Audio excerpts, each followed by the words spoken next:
तो गाइस हमने पिछले वाले एपिसोड में देखा था जो बेग सुयोग होता है उसकी फाइट हो रही थी बहुत ही ज़्यादा खतरनाक संघ के साथ। और हम देखते हैं वो आगे बढ़ते हुए आता है संघ के पास एंड फिर हम देखते हैं उसको सीधा घुसा मारता है लेकिन संघ हल्का सा पीछे हो जाता है। और फिर हम देखते हैं तभी वहाँ पे अटैक मारने आता है बेग सुयोग उसके ऊपर। और फिर वहाँ पे जो संघ होता है वो ब्लॉक की पोजीशन पे खड़ा होता है एंड फिर वो अपने मन में सोच रहा होता है ये बॉस्टर्ड मैं इसको छोड़ूंगा नहीं। और फिर हम देखते हैं अब जो वहां पे बेग सुयोग होता है वो बहुत ही खतरनाक घुसा मारता है संघ के। और हम देखते हैं संघ ब्लॉक की पोजीशन पे होते हुए पीछे की तरफ हल्का सा होता है। और हम तभी देखते हैं वहां पे सुयोग अपनी लेफ्ट लात लाता है बहुत ही खतरनाक तरीके से। बट हम देखते हैं जो संघ होता है वो पीछे झुकता है एंड फिर वो उसकी खतरनाक लात से बच जाता है। और हम तभी देखते हैं वहां पे अब जो संघ होता है वो सीधे वहां पे अटैक मारने आ रहा होता है एंड फिर वो अपने मन में भी सोच रहा होता है ये क्या मर्ड में है क्या, नहीं ये चीज़ डिफरेंट लग रही है।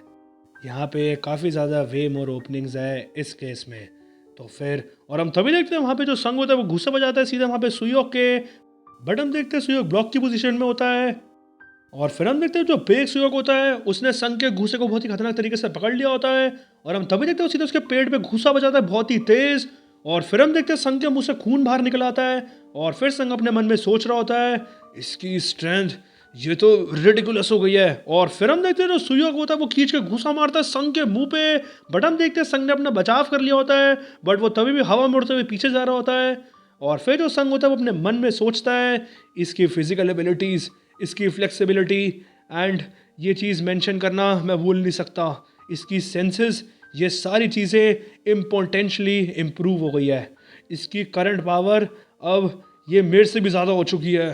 ये ऐसे हो गया है कि एक पीस ऑफ रॉक स्मैश कर रहा है एक मेटल में जाके। ये सिंपल फिजिक्स है, मैं अपनी लिमिट को रीच कर गया हूँ। और फिर हम देखते हैं वहाँ पे जो सुयोग होता है वो सीधा घूसा मारना आया होता है संघ के ऊपर। और फिर वहाँ पे जो संघ होता है वो अपने मन में सोचता है अब यहाँ पे कोई भी फिजिकल चीज़ से मैं इसको हरा नहीं सकता। और फिर हम देखते हैं अब सीन शिफ्ट होता है एक जगह पे। और हम देखते हैं वहाँ पे एक लड़की बैठी होती है उस जगह पे एंड फिर वो कह रही होती है ऐसे वाइनिंग को छोड़ दो बस थोड़ी देर और। हाँ हाँ अब मैंने क्लिक कर दिया अपने पैर से ये स्विच को।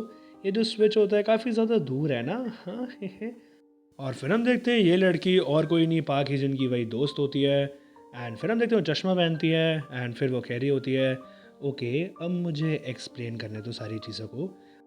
हमने सच्ची में इस बार हिट कर दिया है जैकपॉट को विद दोज थ्री, वो जो गैप्चर्न गाइज नहीं है वही। ये तीनों के तीनों इन्होंने मैनेज कर लिया है कि एंटर कर चुके हैं फ्लो स्टेट पे। बट जिस वे में उन्होंने इस चीज़ को मैनिफेस्ट करा है एज वेल एज उनकी रीडिंग्स है ऑफ देयर सिनेप्सिस ये सब डिफरेंट है। एंड फिर बाकी जिनका सा पास आता है एंड फिर वो कहता है तो मतलब यहाँ पर तुम कहना चाहती हो कि सबका जो फ्लो स्टेट है वो सेम नहीं है। एंड फिर हम देखते हैं यहाँ पे जो उसकी दोस्त होती है वो डिस्ट्रैक्ट हो जाती है एंड फिर वो उसके काफ़ी करीब आ रही होती है एंड फिर वो कह रही होती है और तभी वहाँ पे पाकिजन कहता है अपनी एक्सप्लेनेशन को फटाफट ख़त्म करो। एंड फिर वहाँ पे वही जो उसकी दोस्त होती है वो कहती है हाँ करेक्ट, जो उनकी यूनिक पर्सनालिटी है वो रिफ्लेक्ट करती है उनके खुद के फ्लो स्टेट्स में। अगर मैं तुम्हें समझाऊँ तो अगर मैं बाल मैन की केस में बात करूँ तो जो सॉर्ट ऑफ नेचुरल हाई वो एक्सपीरियंस करता है वो स्पार्क होती है जो कि इग्नाइट करती है उसके फ्लो स्टेट को। मैं और भी क्यूरियस थी कि मैं इसके बारे में और जानूँ इस चीज़ की वजह से बट वो ऑल ऑफ सारे लोगों में से डेगुन से जाके भिड़ गया एंड उसने स्नैप आउट कर दी अपनी फ्लो स्टेट को almost on the spot. And फिर वहाँ पे जो पाक हीजन होता है वो कहता है ये चीज़ मुझे ऐसे समझ आ रही है कि वो कोलैप्स कर गया अंडर द प्रेशर, कि उसकी जो लाइफ है वो डेंजर में है। व्हाट अबाउट द रेस्ट, बाकियों का बताओ। एंड फिर वहाँ पे जो उसकी दोस्त होती है वो कहती है अच्छा अब मैं बात करूँ अगर संघ की। और फिर हम देखते हैं सीन शिफ्ट होता है वापस बैटल ग्राउंड में। और हम देखते हैं अभी भी वहाँ पे ताबड़तोड़ फाइट चल रही होती है संघ की और बेग सुयोग की। और हम देखते हैं वहाँ पे सुयोग सीधा अटैक करना आया होता है संघ के पास। बट हम देखते हैं संघ उसको लात मारने के साथ पीछे करता है अपने आप को एंड अपना बचाव करता है। और फिर हम देखते हैं ये सारी चीज़ ऊपर से वहाँ सुंजन भी देख रहा होता है। और हम देखते हैं जो लात पड़ी होती है वहाँ पे सुयोग को हल्की सी लगती है उसे। एंड फिर वहाँ पे जो संघ होता है वो अपने आप से कह रहा होता है अगर मैं यहाँ पे अभी प्योर फिजिकल एबिलिटी के बारे में बात करूँ तो वैसा हो ही नहीं सकता है कि मैं इसको हरा सकूँ। एंड फिर हम देखते हैं अभी जो सुयोग होता है वो भगते हुए तेज़ आ रहा होता है सीधा। और फिर वहाँ पे जो संघ होता है वो कहता है हाउएवर मैं करंटली अभी फ्लो स्टेट में हूँ। मैं तुम्हारे सारे मूवमेंट्स देख सकता हूँ। अगर तुम्हारे पास एक ओवरवेलमिंग एडवांटेज है तब भी तुम्हें ओबे करना पड़ेगा फिज़िक्स के लॉज को, यानी कि तुम्हें उसी हिसाब से चलना पड़ेगा। एंड इसका मतलब है कि मैं कैलकुलेट कर सकता हूँ तुम्हारे एक्शंस को। मैं हर चीज़ को रीड कर लूँगा, हर मूव को जो कि तुम करने वाले हो, एंड फिर प्लग इन दी डेटा कर लूँगा जो कि मैंने ऑब्जर्व किया है, एंड फिर मैं एक रिजल्ट वैल्यू में आऊँगा। इन दी अदर वर्ड्स, मैं फाइंड कर लूँगा करेक्ट आंसर को। और फिर हम देखते हैं वहाँ पे जो संग होता है वो ऐसे ही करते हुए कैलकुलेट कर लेता है सारे मूव्स को बेक सुयोक के। और फिर हम देखते हैं वो सीधे घूसा चढ़ता है उसके मुंह पे। और फिर वहाँ पे जो संग होता है वो वापस कह रहा होता है हाँ। एंड जब मैंने एक बार इस इक्वेशन को सॉल्व कर लिया, मैं इसको एक फार्मूला में टर्न कर दूंगा। एंड फिर जो सिर्फ एक ओनली चीज़ बचेगी वो बचेगी रिपीटेशन। और फिर हम देखते हैं ऐसी जो संग होता है वह और अटैक्स मार देता है सुयोग के। और हम देखते हैं सुयोग हल्का सा पीछे जाता है बट वो अपने आप को संभालता है। और फिर हम देखते हैं सुयोग वापस बहुत ही गुस्से में आता है उसको मारने। एंड फिर वहाँ पे जो संग होता है वो उससे कहता है हे सुयोग, क्या तुम्हें समझ नहीं आया क्या? एंड फिर हम देखते हैं वहाँ पे संग उसको इमेजिन कराते हैं कि वो भी चेन में बंधा हुआ है। एंड फिर वहाँ संग उससे कहता है तुम स्टिल ट्रैप्ड हो मेरी कैलकुलेशंस के अंडर। और फिर हम देखते हैं अब सीन शिफ्ट होता है सीधा सैम ली की गाड़ी पे। और हम देखते हैं वो उसी जगह पे पहुंच गए होते हैं जहाँ पे ये सारी फाइट चल रही होती है।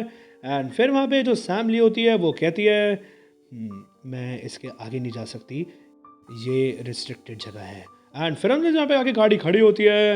एंड फिर वहाँ पे डेगुन गाड़ी से निकलते हुए कहता है कोई बात नहीं, इट्स फाइन, आगे का रास्ता मैं अपना आप देख लूँगा। एंड फिर हम देखते हैं वहाँ पे सैम ली कहती है डेगुन प्लीज़ थोड़ा सा ध्यान रखना। एंड फिर वहाँ पर डेगुन कहता है ओके, मैं जल्दी वापस आता हूँ काम निपटा के। अब हम देखते हैं सीन शिफ्ट होता है सीधा हेगन पे। और हम देखते हैं हेगन वहाँ पे मैंग के पैरों के नीचे होता है। और फिर वहाँ पे जो मैंग होता है वो बहुत ही स्टाइल में कह रहा होता है ये क्या मजाक था क्या, तुम थोड़े से टेक्निकल लग रहे थे बट तुम्हारे पास कोई भी पावर नहीं है स्किल्स के अलावा, तो बेकार है। और फिर हम देखते उसके मुंह पे पैर रख देता है बहुत ही बुरी तरीके से। एंड फिर वो उसको पैर मार के पीछे करता है उसके मुंह को। एंड फिर वो कहता है तुम छोटे बासड़ ज़रा मुझे ऐसे घूरना बंद कर दो वरना मैं तुम्हारी आंखें निकाल लूँगा। तुम्हारे पास और कोई दोस्त भी हैं क्या? हाँ। और फिर हम देखते हैं वहाँ पे जो मैंग होता है वो पीछे की तरफ देखता है। और फिर हम देखते हैं वहाँ पे किसी बंदे की एंट्री होती है। और फिर वो कहता है वेल वेल वेल, दिखने में तो ऐसा लग रहा है कि तुम सारे लोग मेरे बिना ही मज़े कर रहे हो। हाँ, ज़रा मुझे भी तो ज्वाइन करने दो। और फिर हम देखते हैं वहां पे एंट्री हो जाती है फोर हेवनली किंग्स के चौथे सबसे ताकतवर बंदे की। और वो होता है बोरम। अब हम देखते हैं सीन शिफ्ट होता है एकदम से डेगुन पे। और हम देखते हैं डेगुन भागते हुए फटाफट अंदर की तरफ आ रहा होता है। और हम तभी देखते हैं वहां पे सामने उसकी एक लड़की की एंट्री हो जाती है। एंड फिर वहां पे वो लड़की आके बैठ जाती है उसके आगे एकदम से। एंड डेगुन उसको देख रहा होता है। एंड फिर वो लड़की कहती है काफ़ी ज़्यादा टाइम हो गया है मिस्टर डेगुन। एंड फिर हम देखते हैं और कोई नहीं यांग ही होती है। एंड फिर उसको देख कर डेगुन अपने मन में सोचता है हाँ मोयून यांग। एंड फिर हम देखते हैं उसको देखते ही पीछे की तरफ भागने लगता है। और फिर हम देखते हैं वहाँ पे जो यांग होती है वो हवा में आ जाती है एकदम से। एंड फिर हम देखते हैं वो डेगुन के एकदम से मुंह पे चढ़ जाती है। एंड फिर हम देखते हैं डेगुन वहाँ पे एकदम से खड़ा ही रहता है। एंड फिर वहाँ पे जो यांग होती है वो उससे कहती है आई बिलीव मैंने तुम्हें काफ़ी ज़्यादा टाइम दे दिया है, तो प्लीज़ अब तुम चॉइस अपनी चूज़ कर लो। क्या तुम मुझसे फाइट करोगे वापस एक बार, या फिर तुम हम दोनों का प्यार कंफर्म कर दोगे अभी के अभी? और फिर हम देखते हैं सीन शिफ्ट होता है वापस बोरम पे। और हम देखते हैं वो चलते हुए आगे की तरफ कह रहा होता है मैंने ये जो पूरी डिब्बी के अंदर चीज़ थी सारी के सारी ले ली, बट ये तो सिर्फ एक बोतल है, इसके अंदर जो रिकमेंडेड अमाउंट है उससे ज़्यादा नहीं होना चाहिए था। मुझे कुछ फील क्यों नहीं हो रहा है यहाँ पे। और फिर हम देखते हैं वहाँ पे जो हेगन होता है वो बोरम से कह रहा होता है बोरम तू बेवकूफ़, सच्ची में तूने सारी की सारी पूरी डिब्बी अकेले खा ली है?